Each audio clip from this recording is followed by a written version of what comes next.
Good morning बच्चों, welcome to Alpha Positive generation.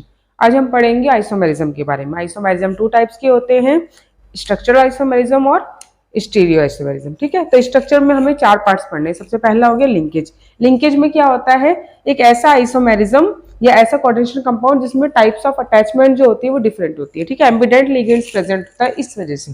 Example लेते हैं, जैसे हमने कोबाल्ट लिया, कोबाल्ट के साथ हमने लगा लिया है एमाइन लगा दिया और साथ में ले लिया है NO2। ठीक है, अब ये तो हो गया इस तरीके से।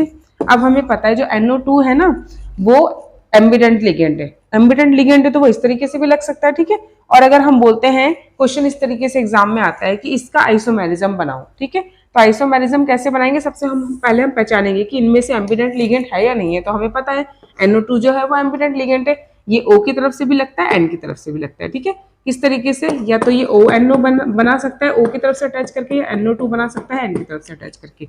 तो अगर क्वेश्चन आता है कि इसका आइसोमेरिज्म बनाओ, तो आइसोमेरिज्म कैसे बनेगा, इसका CO को ऐसे ही ले लेंगे, NH3 को भी इस तरीके से ले लेंगे, अब NO2 की जगह पे ONO कर देंगे। ठीक है, इस तरीके का अगर बनाएंगे तो ये किसका एग्जांपल हो गया, लिंकेज आइसोमेरिज्म का। ठीक है, एम्बिडेंट लिगेंड इसके अलावा साइनाइड होता है और थायोसाइनाइड होता है। नेक्स्ट आ जाता है कोऑर्डिनेशन आइसोमेरिज्म। ठीक है, कोऑर्डिनेशन आइसोमेरिज्म में क्या होता है, ये बहुत सिंपल होता है पहचानना। इसके लिए जरूरी होता है कि दो कॉम्प्लेक्स प्रेजेंट होने चाहिए, कटायन और कानायन। किस तरीके से, इस तरीके से दो कॉम्प्लेक्स प्रेजेंट होंगे। ठीक है, जैसे CO साइनाइड 6 कर दिया या 4 कर दिया। ठीक है, या फिर ये कर दिया, क्रोमियम कर दिया Cl4। ठीक है, अब बोला है कोऑर्डिनेशन आइसोमेरिज्म क्या होता है, तो हमने बताया इसके लिए दो कोऑर्डिनेशन कॉम्प्लेक्स होना बहुत जरूरी है। After that exchange of metal. ठीक है, एक्सचेंज ऑफ मेटल आयन इसमें प्रेजेंट होता है, उसे कहते हैं कोऑर्डिनेशन आइसोमेरिज्म। तो कहेंगे इसका आइसोमेरिज्म बनाओ, तो कैसे बनाएंगे, इसका बनाएंगे तो CO के साथ हम क्लोराइड को लगा देंगे टेट्रा वाले, और क्रोमियम के साथ लगा देंगे हम साइनाइड को। ठीक है, टेट्रा वाले इस तरीके से। तो अगर एग्जाम में आएगा इस तरीके से आप उसे कन्वर्ट कर सकते हो। कुछ नहीं करा है, एक्सचेंज ऑफ मेटल आयन कर दिया गया है, किसमें होता है, कोऑर्डिनेशन आइसोमेरिज्म में। ठीक है, थर्ड हो जाता है आयोनाइजेबल। तो आयोनाइजेबल होते हैं आयंस का कन्वर्ट होना। ठीक है, कैसे होगा आयंस का कन्वर्ट, कि काउंटर आयन को यूज करा जाता है इसमें। काउंटर आयन किस तरीके से, जैसे कि हम इसका एग्जांपल लेते हैं। ठीक है, ये वाला अगर एग्जांपल लेते हैं, CO Cl4 कर दिया, लेकिन साथ में ना यहाँ पे NO2 भी कर दिया। ठीक है, NO2 नहीं तो SO4 कर दिया, 2 नेगेटिव ऐसा कर दिया। अब होता क्या है, आयोनाइजेबल में होता है आयन का एक्सचेंज होना। ठीक है, आयन का एक्सचेंज किस तरीके से होगा, जैसे कि यहाँ पे कर दिया है हमने SO4 है ना, तो SO4 जो होता है वो अंदर आ जाएगा। ठीक है, और बाहर जो है वो क्लोराइड चला जाएगा। ठीक है, इस तरीके की एक्सचेंज ऑफ आयंस अगर आएगा तो फिर इसे क्या बोलेंगे। अब क्योंकि एक है ना, SO4 तो एक है और यहाँ पे क्लोराइड 4 है, तो फिर एक के बदले एक ही एक्सचेंज होगा, बाकी Cl3 यहीं पर रहेगा। ठीक है, तो बस हमें आयंस को ध्यान रखना है, और आयंस के हिसाब से जितने आयंस अंदर आ रहे हैं उतने ही आयंस को बाहर ले जाना है। Exchange of ions take place in ionisable isomerism. ठीक है, अब क्या होता है, ये तो हो गए 3। फोर्थ वाला जो होता है ना, हाइड्रेट आइसोमेरिज्म। हाइड्रेट आइसोमेरिज्म को कहते हैं सॉल्वेंट आइसोमेरिज्म भी। ठीक है, तो हाइड्रेट मतलब क्या होता है, वाटर हो गया, तो बस एक्सचेंज ऑफ वाटर मॉलिक्यूल्स। ठीक है, या वाटर आयंस, और ये रिप्लेस हो जाता है अंदर वाले जो आयंस होते हैं ना उससे, तो एक्सचेंज हो जाता है। इसमें तो नॉर्मल था आयोनाइजेबल में कि आयंस का आपस में एक्सचेंज हो रहा था, लेकिन यहाँ पे क्या होता है, हाइड्रेट में आयंस का तो एक्सचेंज होता है, लेकिन आयंस एक्सचेंज में वाटर का होना जरूरी है। यानी कि एक्सचेंज ऑफ वाटर अगर होगा तो वो कहेंगे उसे हाइड्रेट आइसोमेरिज्म, अगर नहीं होगा तो नहीं कहेंगे। किस तरीके से, लाइक एग्जांपल लेते हैं, हमने आयरन ले लिया, इसमें हमने वाटर ले लिए 2 मॉलिक्यूल, क्लोरीन के ले लिए 2। ठीक है, अब यहाँ पे है, जैसे कि यहाँ पे हो गया हमारा NH3 हो गया। ठीक है, NH3 के 2 हो गए इस तरीके से। तो अब बोला गया है आयंस का एक्सचेंज करो, तो आयंस का एक्सचेंज करने का क्या, कौन सा वाला आइसोमेरिज्म आएगा, अगर इसमें वाटर प्रेजेंट है तो वाटर के मॉलिक्यूल्स भी तो आपस में एक्सचेंज हो सकते हैं ना, तो ये इस तरीके से होगा। यहाँ पे Cl2 ऐसे ही रहने दो। ठीक है, एमाइन जो है वो यहाँ पर आ गया है, और एमाइन तो अल्फाबेटिकली है तो वो पहले आए तो ज्यादा सही है, तो NH3 और साथ में Cl2, तो इस तरीके से हो गया, और साथ में वाटर के मॉलिक्यूल जो है वो काउंटर आयन की तरह निकल गए बाहर। तो इस तरीके के एक्सचेंज ऑफ वाटर मॉलिक्यूल हुआ तो हाइड्रेट आइसोमेरिज्म, अगर वाटर मॉलिक्यूल नहीं हुआ तो आयोनाइजेबल आइसोमेरिज्म। ठीक है, ये हो गए हमारे 4 स्ट्रक्चरल आइसोमेरिज्म का। नेक्स्ट आता है स्टीरियो आइसोमेरिज्म। तो स्टीरियो आइसोमेरिज्म की बेटा हमें 2 ही पार्ट्स पढ़ने हैं। सबसे पहला होता है ज्योमेट्रिक, सेकंड होता है ऑप्टिकल। ठीक है, ज्योमेट्रिक में हमें 2 टाइप्स के पढ़ने हैं, सिस और ट्रांसफेज। ठीक है, सुना है ना, सिस और ट्रांसफेज, ये पढ़ना है। तो सिस फेज क्या होता है, जब लिगेंड्स अटैच होते हैं, अगर वो एक ही साइड एडजेसेंट पोजीशन पे सारे लिगेंड प्रेजेंट हैं तो उसे कहते हैं सिस फॉर्म, और अगर अपोजिट हो तो उसे कहते हैं ट्रांसफॉर्म। किस तरीके से, लाइक हमने एग्जांपल ले लिया, कोबाल्ट ले लिया है, ठीक है, साथ में हमने एमाइन लिया है, एमाइन ले लिए 2 और फिर वाटर ले लिए 2, ठीक है। इस तरीके से अगर हमने लिया है तो सबसे पहले तो ये पहचानिए कि इसमें कोऑर्डिनेशन नंबर कितना है। कोऑर्डिनेशन नंबर बोलो या सेकेंडरी वैलेंसी बोलो, तो वो कितनी है, 2 और 2 4 हो गई, ठीक है। अब 4 हो गई तो 4 के लिए पॉसिबल है स्ट्रक्चर, या तो स्क्वायर प्लेनर होगा या फिर टेट्राहेड्रल होगा, ठीक है। अब एक अच्छी बात इसमें ये होती है कि टेट्राहेड्रल होता ही नहीं है, ठीक है। टेट्राहेड्रल इसलिए नहीं होता क्योंकि आप अगर टेट्राहेड्रल का सिस बनाओगे, ट्रांस बनाओगे, दोनों केस में स्ट्रक्चर एक जैसा ही बनेगा, इसलिए टेट्राहेड्रल पॉसिबल नहीं होता जियोमेट्रिकल आइसोमेरिज्म में, ठीक है।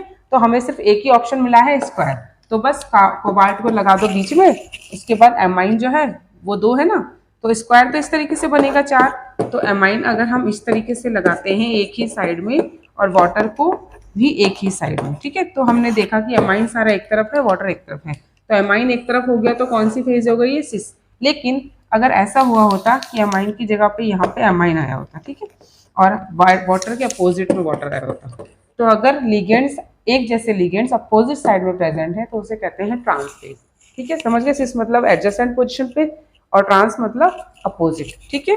तो ये तो हो गया टेट्राहेड्रल का, लेकिन सर टेट्राहेड्रल नहीं, ऑक्टाहेड्रल में भी ये चीजें होती है। ऑक्टाहेड्रल में किस तरीके से होगी, अगर हम ऑक्टाहेड्रल का एग्जांपल लेते हैं तो ऑक्टाहेड्रल में क्या आएगा, लाइक अगर हम मेटल ही लेते हैं, ठीक है, मेटल ले लिया, साथ में ले लिया A2 या B4, ठीक है। अब हमने देखा कितने हैं ये, 4 और 2 6 हो, तो ऑक्टाहेड्रल शेप बनेगी, एक ही पॉसिबल है ऑक्टाहेड्रल। किस तरीके से बन सकती है, मेटल यहाँ पे और लिगेंड जो हो गए वो यहाँ पे, तो एक तरीका है कि लिगेंड इस तरीके से लगे होंगे और 2 जो होंगे वो इस तरीके से लगे होंगे, ठीक है, ये पोजिशन होगी। दूसरा क्या हो सकता है कि मेटल आयन से जो लिगेंड लगे हैं, ठीक है, ये एक स्ट्रक्चर हो गया। दूसरा हो सकता है कि A यहाँ पे लगा हो और यहाँ पे लगा हो, बाकी सब में B लगे हो, क्योंकि B कितने हैं, 4 है, ठीक है। तो आप दोनों में जरा पहचानो एडजेसेंट पोजीशन पे कौन से वाले लगे हैं। ये जो B वाले हैं ये अपोजिट लगे हैं, ठीक है, और A वाले भी अपोजिट लगे हैं। यहाँ पे B वाले देखो एक साइड आ गए ना सारे, और A वाले भी एक साइड आ गए, तो जब एक साइड आते हैं तो एडजेसेंट पोजीशन यानी कि सिस पोजीशन, ठीक है। और अगर अपोजिट आ रहे हैं तो अपोजिट हो गया, इट मीन्स ट्रांसफेज, ठीक है। तो ये ट्रांसफेज हो गई और ये सिस फेज हो गई। इस तरीके से एग्जाम्पल हैं, क्वेश्चन है एनसीईआरटी में, उनको सॉल्व करो और प्रैक्टिस करो इनकी, ठीक है। नेक्स्ट आ जाता है ऑप्टिकल आइसोमेरिज्म। अब ऑप्टिकल आइसोमेरिज्म क्या होता है, आइसोमेरिज्म में हमें सिर्फ एक ही चीज देखनी होती है कि सुपर इम्पोजेबल है या नहीं है, ठीक है। किस तरीके से, अब देखिए 2 बातें होती है। सबसे पहला कि अगर इस ऑप्टिकल आइसोमेरिज्म वो वाले कंपाउंड होंगे जो अगर उनके पास से कोई प्लेन पोलराइज लाइट पास होती है, ठीक है, जैसे इस कंटेनर में कुछ कंपाउंड है और ये कंपाउंड कोऑर्डिनेशन कंपाउंड है, ठीक है। अब अगर इसके पास से मैं प्लेन पोलराइज लाइट पास करूंगी और वो या तो ऐसे पलट गई या ऐसे पलट गई, इस तरफ पलट गई, इस तरफ पलट गई, तो ऑप्टिकल आइसोमेरिज्म है, ठीक है। और अगर नहीं पलटी, सीधे चली गई, तो वो ऑप्टिकल आइसोमेरिज्म नहीं है, ठीक है। एक डिफरेंस तो ये हो गया, अगर plane polarise light plane polarise light PPL, ठीक है, अगर ये पास होती है और सीधे पास हो जाती है तो फिर ऑप्टिकल आइसोमेरिज्म नहीं होगा, और अगर पास नहीं होती, ये टर्न हो जाती है, ठीक है, तो ऑप्टिकल आइसोमेरिज्म है। अगर plane polarise light right side में टर्न होती है तो बोलते हैं इसे डेक्सो, ठीक है, डेक्सो रोटेटरी, और अगर लेफ्ट साइड में होती है तो लीवो रोटेटरी, ठीक है। इतना आगे समझ। एक तो ये डिफरेंस होता है। सेकंड डिफरेंस होता है कि अगर कोई मिरर है और उस मिरर पे कोई एक कंपाउंड हमने लगा रखा है, ठीक है, और उसकी इमेज जो है वो राइट साइड में बन रही है, ठीक है। एग्जांपल देखो, ऐसे देखते हैं एग्जांपल, जैसे कि ये मेरा हैंड है, ठीक है। अब मैं अगर इसको बनाती हूँ तो मैंने इस तरीके से बनाया, ठीक है। अब इसकी जो मिरर इमेज बनेगी वो ऐसे ही तो बनेगी ना, ठीक है, ये मिरर इमेज इसकी बन गई। तो मुझे ये बताइए कि अगर मैं इस पूरे इमेज को उठा करके इसके ऊपर लगाती हूँ तो क्या स्ट्रक्चर सेम हुआ? स्ट्रक्चर सेम नहीं हुआ ना। तो अगर स्ट्रक्चर सेम नहीं होगा तो इसे कहेंगे ऑप्टिकल है, ठीक है। इसे हम एक एग्जांपल से समझते हैं बेटा। किस तरीके से, देखिए सबसे पहला एग्जांपल लेते हैं, एनसीईआरटी का, ये 9.11 का, ठीक है, या फिर जो न्यू बुक्स है तो उसमें 5वां चैप्टर है ये। तो 2 और ये खुद भी एक बाइडेंटेड लिगेंड है, बाइडेंटेड लिगेंड है तो ये 4 हो गए, तो 4 और 2 6, यानी कि ये एक ऑक्टाहेड्रल कॉम्प्लेक्स हो गया। ऑक्टाहेड्रल का क्या बनता है, ये तो शेप बनती है इस तरीके से, 4 हो जाते हैं और 2 ऊपर हो जाते हैं, ठीक है, इस तरीके से शेप बन गई ऑक्टाहेड्रल की। अब इसमें हम अगर इलेक्ट्रॉन ये भरेंगे लिगेंड्स कैसे भर सकते हैं, En जो है वो 2 है यानी कि बाइडेंटेड है, तो एक तरीका तो ये है कि En इस तरीके से लगा हुआ है और यहाँ से भी En जो लगा है बाइडेंटेड, यानी कि मेटल आयन को इसने 2 तरफ से अटैच कर रखा है, ठीक है, और बाकी बची हुई जगह पे क्लोरीन लग गया, ठीक है। एक स्ट्रक्चर तो ये बन गया। दूसरा स्ट्रक्चर क्या बन सकता है, ऐसे ही रखो और जो इस तरीके से बनता है यहाँ पे क्लोरीन कर दो, यहाँ पे क्लोरीन कर दो और En को इस तरीके से बना दो, En को इस तरीके से, ठीक है, एक फूल की तरह बना दो। तो अब हुआ क्या, यहाँ पे हमने देखा जो लिगेंड्स हैं वो एडजेसेंट पोजीशन पर है, यानी कि एक ऐसी फॉर्म हो गई सिस, ठीक है, ये कैसी फॉर्म हो गई, यहाँ पे जो लिगेंड्स है वो अपोजिट है, यानी कि हो गए ट्रांस, ठीक है। अब क्वेश्चन ये आता है कि इन दोनों में से ऑप्टिकली कौन सा एक्टिव है या नहीं, क्योंकि ये जो फॉर्म है सिस ट्रांस ये तो ज्योमेट्रिक की है, ठीक है, लेकिन ऑप्टिकली एक्टिव है या नहीं है उस वो कैसे पहचानेंगे, हम इनका ना मिरर इमेज करते हैं, ठीक है। तो हम अगर इसकी मिरर इमेज करते हैं तो क्या बनेगा, ये यहीं आएगा, ये वाला पोर्शन उठ के यहाँ आएगा, क्लोरीन क्लोरीन यहाँ, यानी कि मिरर इमेज सुपर इम्पोजिबल है। अगर सुपर इम्पोजिबल है तो ऑप्टिकली इनएक्टिव नहीं, ठीक है, ऑप्टिकली आइसोमेरिज्म नहीं माना जाएगा क्योंकि ये इमेज जो है वो तो सुपर इम्पोजिबल हो गई। इसको चेक करते हैं, जब इसका मिरर इमेज करेंगे तो क्लोरीन इस तरीके से आ जाएंगे, कोबाल्ट हो गया, एक हो गया क्लोरीन ऊपर, ठीक है, एक क्लोरीन हो गया यहाँ पर, और जो बची हुई ये पोजीशन है उस पर En आएगा और यहाँ पे En आएगा, ठीक है। तो अब हम चेक करते हैं, ये इसकी मिरर इमेज हो गई। अब इस इमेज को उठा के अगर हम यहाँ रखेंगे तो सुपर इम्पोजिबल नहीं होगी, और अगर सुपर इम्पोजिबल नहीं है तो फिर ये ऑप्टिकली आइसोमेरिज्म है, ठीक है। इस तरीके का एग्जाम्पल है। तो ये हो गया क्वेश्चन नंबर 1 इसका। और इसी का अगर 2 देखेंगे तो किस तरीके से है, आपकी इन्होंने कोबाल्ट लिया है और एमाइन ले लिया है और बाकी सारा सेम है, ठीक है। तो इसे आप लोग खुद भी कर सकते हैं और करिए साथ में, फिर देखते हैं सही है गलत। तो सबसे पहले कोबाल्ट है, ये कितने हैं, ये 2 है, यानी कि 4 पोजीशन लेंगे, 4 और 2 6 हो गई। तो अगेन यही स्ट्रक्चर बनेगा, ठीक है, ये स्ट्रक्चर बन गया।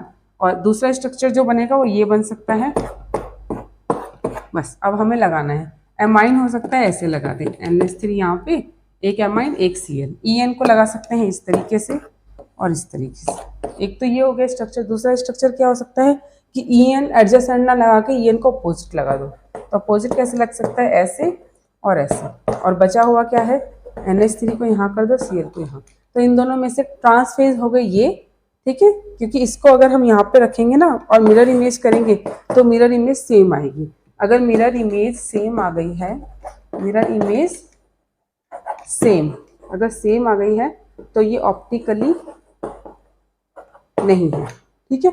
मिरर इमेज सेम आ गई, इसको उठा करके इसके ऊपर रखो, सुपर इम्पोजिबल होगी ना, तो मिरर इमेज सेम है, या फिर बोल सकते हैं इसकी जगह पे सुपर इम्पोजिबल। अगर सुपर इम्पोजिबल है तो फिर ऑप्टिकली एक्टिव नहीं है, ठीक है। इसका देखते हैं, जब इसका मिरर इमेज देखेंगे तो ये वाला स्ट्रक्चर थोड़ी देर के लिए रफ कर देते हैं। इसका मिरर इमेज कैसे देखेंगे, यहाँ पे ये आ गया, एमाइन ऊपर का ऊपर ऐसे ही रहेगा, और ये चीज़ जो है जब मिरर इमेज में आएगी तो ये चीज़ यहाँ पे आएगी, और बाकी En जो यहाँ लेफ्ट में है वो En वहाँ पे चला जाएगा राइट में, ठीक है, और जो डाउन में है वो इस तरीके से। तो जब हम इसे उठा करके इसके ऊपर रखेंगे तो ये सुपर इम्पॉसिबल नहीं है, ठीक है, सुपर इम्पॉसिबल नहीं है, और अगर नहीं है तो ऑप्टिकली है, ठीक है। इस तरह के क्वेश्चन आप लोग करिए। एनसीईआरटी का एक और क्वेश्चन है इसमें, क्वेश्चन नंबर 3, उसको अटैम्प्ट करिए, कुछ एग्जांपल अटैम्प्ट करिए तो आपका आइसोमेरिज्म अच्छे से कंप्लीट हो जाएगा। नेक्स्ट क्लास में हम करेंगे VBT, वैलेंस बॉन्ड थ्योरी। तब तक आप प्रैक्टिस कीजिए अच्छे से, तो ये चैप्टर फिनिश हो जाएगा जल्दी। ओके, थैंक यू बेटा।